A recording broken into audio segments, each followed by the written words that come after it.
दोस्तों, आज हम आपको एक ऐसी रहस्यमयी जगह के बारे में बताने जा रहे हैं जो महज एक कुंड है और इसमें नहाने से आपका टूटा हुआ हाथ भी वापस आ जाता है और इस कुंड का 3 बूंद पानी पीने से आपकी पूरी प्यास मिट जाएगी। और ये कुंड ऐसा भी संकेत देता है कि हमारी पृथ्वी पर गंभीर आपत्ति आने वाली है।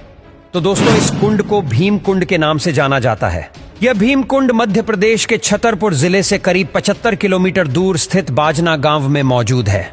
इस कुंड को देखने और इसमें नहाने के लिए बहुत से लोग दूर दूर से आते हैं। किस्सों कहानियों में बताया जाता है कि इस कुंड का संबंध महाभारत काल से भी है, जिससे इसका महत्व और बढ़ जाता है। भीम कुंड की खासियत यह है कि इसका पानी बेहद साफ और निर्मल है, जहां लाखों की संख्या में मछलियां ऊपर तैरती हुई दिखाई देती है। जब भी कोई आस्थावान व्यक्ति इस कुंड में स्नान करने के लिए आता है तो न तो मछलियां पानी के अंदर जाती है और न ही उन्हें किसी प्रकार का डर होता है, क्योंकि उस व्यक्ति से इतनी सकारात्मक ऊर्जा निकलती है।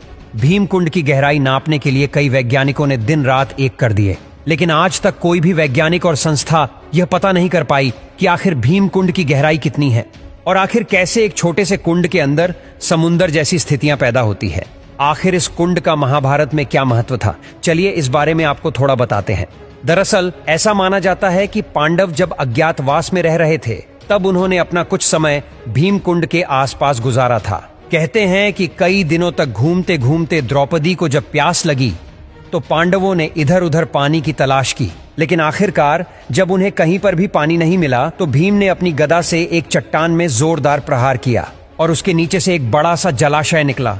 मगर उस जलाशय के अंदर जाने के लिए कोई रास्ता नहीं था और इसलिए अर्जुन ने अपने बाणों का प्रयोग करते हुए वहां एक रास्ता बनाया और इस तरह न सिर्फ द्रौपदी ने बल्कि 5 पांडवों ने भी अपनी प्यास बुझाई।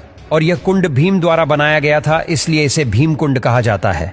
भीम कुंड 40 से 80 मीटर चौड़ा है और यह कुंड देखने में बिल्कुल एक गदा के जैसा दिखाई देता है।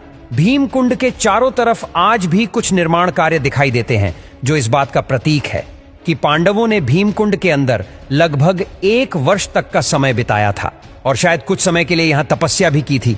ऐसा कहा जाता है कि जब भी किसी तरह की कोई प्राकृतिक आपदा जैसे बाढ़, भूकंप, सुनामी आने वाली होती है तो इस कुंड के जल का स्तर अपने आप बढ़ने लगता है और यहाँ के लोग इस संकेत को देखकर समझ जाते हैं कि जल्द ही कहीं ना कहीं प्रकृति का प्रकोप बरसने वाला है। साल 2004 में सुनामी आने से पहले भी इस कुंड में अचानक कुछ हलचल पैदा होनी शुरू हो गई थी, जब इस कुंड से पानी की लहरें 15 से 20 फीट ऊंचाई तक अचानक उछलने लगीं। इसी घटना के बाद से भीम कुंड के दर्शन करने वाले लोगों की संख्या काफी बढ़ने लगी। कुछ दिनों बाद देश विदेश की मीडिया और दुनिया भर के वैज्ञानिक भी यहाँ पहुंच गए, जिसके बाद भीम कुंड पर शोध शुरू किए गए कि आखिर कैसे इस कुंड में समुद्र की तरह हलचल हो रही है।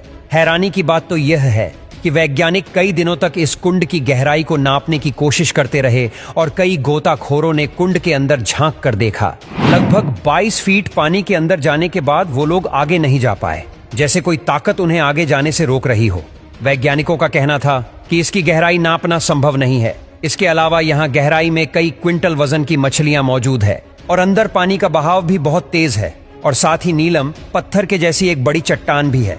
वैज्ञानिकों ने अपनी रिसर्च में आगे बताया कि जो मछलियां इस कुंड के अंदर मौजूद है, ठीक वैसे ही मछलियां समुंदर की गहराई में पाई जाती है। तो कहीं ना कहीं इस कुंड का संबंध समुंदर से मिलता जुलता है। कुछ समय बाद जब नेपाल और जापान में भूकंप आया, तब भी इस कुंड का जलस्तर अचानक से बढ़ने लगा था, जिससे यह कंफर्म हो गया कि प्राकृतिक आपदाओं से इस कुंड का कोई न कोई तो संबंध जरूर है। इस कुंड के पास में एक गुफा भी बनी हुई है, जिसमें शंकर जी का शिवलिंग विराजमान है। यहाँ पर आने वाले लोग इन्हीं की पूजा करते हैं। ऐसी भी मान्यता है कि इस कुंड में स्नान करने से सभी प्रकार के रोग दूर हो जाते हैं।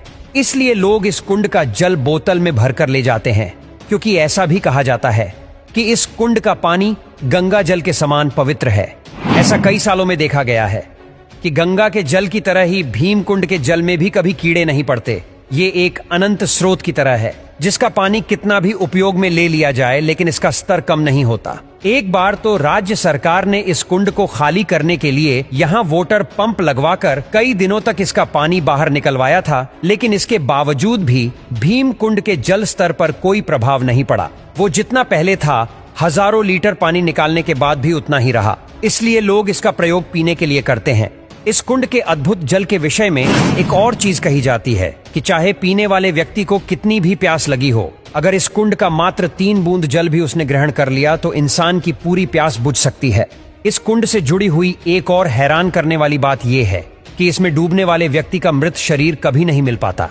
आमतौर पर जब भी कोई व्यक्ति पानी में डूब जाता है तो कुछ वक्त के बाद उसका शरीर फूलकर पानी की सतह पर तैरने लगता है, लेकिन इस कुंड में आज तक जो भी डूबा है उसका शरीर कभी भी बाहर नहीं आया है। लोगों का मानना है कि ऐसा इसलिए होता है क्योंकि इस कुंड में कोई तल नहीं है और यही कारण है कि इसमें डूबने वाला व्यक्ति सदा के लिए अदृश्य हो जाता है। जैसे कि इन तस्वीरों में आप देख सकते हैं कि भीम कुंड एक गुफा के अंदर बना हुआ है और यहां तक जाने के लिए गुफा में सीढ़ियां बनी हुई है। इस कुंड के अंदर पानी में जब सूर्य की किरणें पड़ती है तब पानी में इंद्रधनुष बनते हैं और वो दृश्य बेहद मनोरम होता है। वैज्ञानिकों ने जब इस कुंड की गहराई नापने का प्रयास किया तो उन्हें कुंड के भीतर 2 बड़े कुएं जैसे मिले, जिन्हें देखकर ऐसा लग रहा था जैसे कुंड के भीतर एक और बड़ा सा कुंड है। उनका मानना है कि इनमें से एक कुएं से जल आता है और दूसरे कुएं की मदद से बाहर निकल जाता है। हालांकि इस कुंड के नजदीक मौजूद लोगों का मानना है कि कुंड का भीतरी संबंध समुंदर के साथ है, जहां से बहुत तेज लहरों के साथ पानी आता जाता रहता है। इस कुंड के पानी का स्रोत क्या है, इसकी गहराई कितनी है और वह कौन सी अदृश्य शक्ति है जो गोताखोरों को भी यहां नीचे जाने से रोकती है, ऐसे कई सवाल हैं, मगर इनका जवाब किसी के पास नहीं है। बस इतना ही नहीं, बल्कि इसी की तरह भारत में और भी काफी सारे कुंड हैं जो इससे भी कई गुना रहस्यमयी है।